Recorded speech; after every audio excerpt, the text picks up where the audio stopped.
komponen membuka semua izin dan memperbaiki sekitar menjadi komponen. Oke, saya mulai. Assalamualaikum warahmatullahi wabarakatuh. Waalaikumsalam warahmatullahi wabarakatuh. Selamat pagi dan salam sejahtera untuk kita semuanya. Pagi. Anak-anakku sekalian, pertama saya mohon maaf dalam kondisi seperti ini, mau nggak mau Bapak harus mengundang Anda secara virtual untuk tatap muka begitu. Hal tersebut karena ada beberapa hal yang ingin saya sampaikan, terutama mengenai tindak lanjut dari proses pembelajaran kita selama ini yang kita laksanakan dengan media Google Classroom. Dari analisa saya, selama pembelajaran kita ini ada beberapa hal yang perlu saya sampaikan. Pertama, mengenai kehadiran. Di kelas Anda ini ada beberapa siswa yang sepertinya tidak aktif sama sekali dalam proses pembelajaran. Baik menggunakan media Google Classroom, Zoom, atau mungkin yang lainnya. Kemudian yang berikutnya, mudah-mudahan yang kurang aktif ini ke depannya bisa aktif lah. Karena bagaimanapun proses penilaian Bapak dan Ibu Guru juga akan melihat keaktifan Anda, kan gitu ya. Kemudian yang kedua, dari hasil proses pembelajaran yang telah Bapak sampaikan dari awal sampai yang terakhir kemarin, yang berhubungan dengan statistika, ada suatu hal yang harus Bapak sampaikan secara langsung, terutama di materi statistika yang berhubungan dengan data. Oleh karena itu nanti tolong dicermati baik-baik penyampaian Bapak menggunakan PowerPoint. Tapi dengan harapan selama Bapak menyampaikan penjelasan itu, tolong mikrofon Anda dimatikan biar tidak mengganggu pendengaran atau suara-suara yang lain, gitu ya. Oh, siap. Oke, siap mendengarkan paparan Bapak?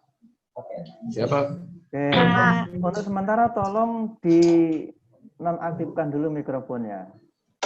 Kamera tetap jalan, tapi mikrofon tolong dimatikan dulu. Siap, Pak.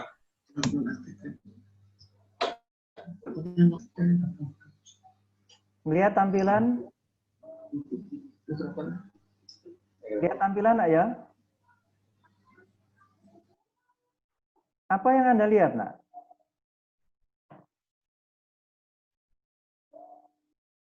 Sigiro Sema, apa yang Anda lihat, nak? Di tampilan Bapak ada PowerPoint.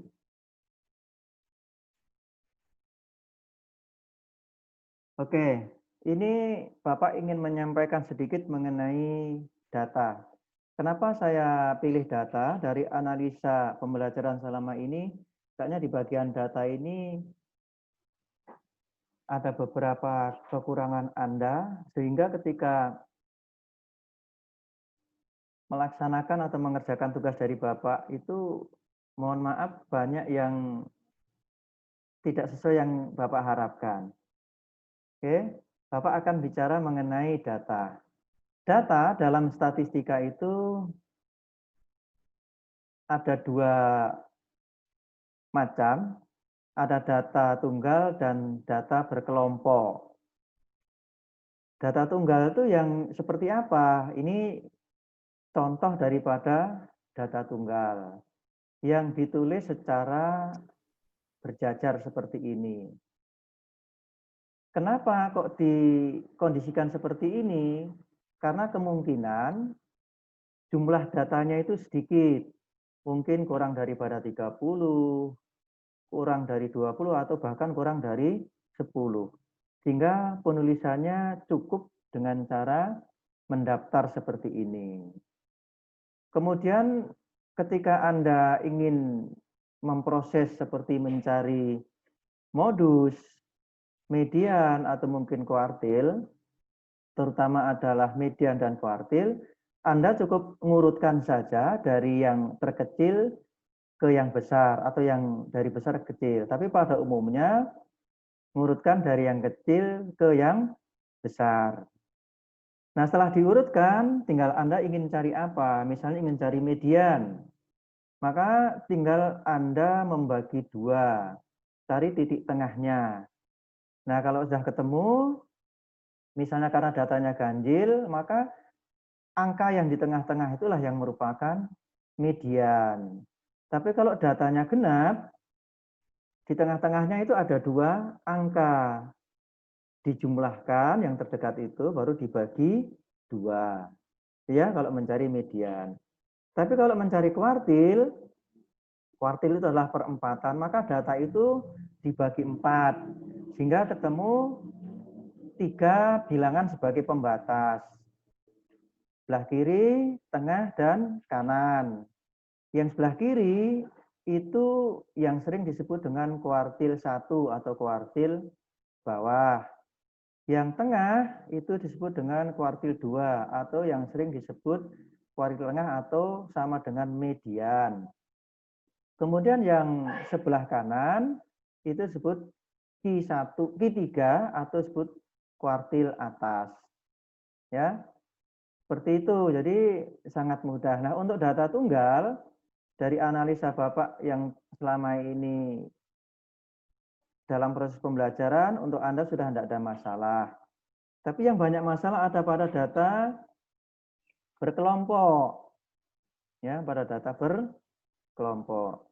Nah, ini data berkelompok ini Bapak ambilkan contoh sebuah data yang telah dibuat dalam tabel frekuensi atau distribusi frekuensi seperti ini. Nah, ini yang banyak kelemahan-kelemahan di Anda. Maka pada kesempatan ini Bapak ingin menyampaikan dulu secara umum mengenai data berkelompok ini. Ya, data dalam statistika kalau jumlahnya banyak itu biasanya ditulis dalam bentuk berkelompok seperti ini. Karena kalau ditulis secara mendatar kayak data tunggal itu sangat panjang sekali, apalagi kalau datanya sampai ratusan. Maka perlu atau sebaiknya dibuat distribusi seperti ini. Nah, untuk memproses selanjutnya, sebelumnya Anda harus mengenal betul atau mengetahui tentang daftar atau data berdistribusi seperti ini.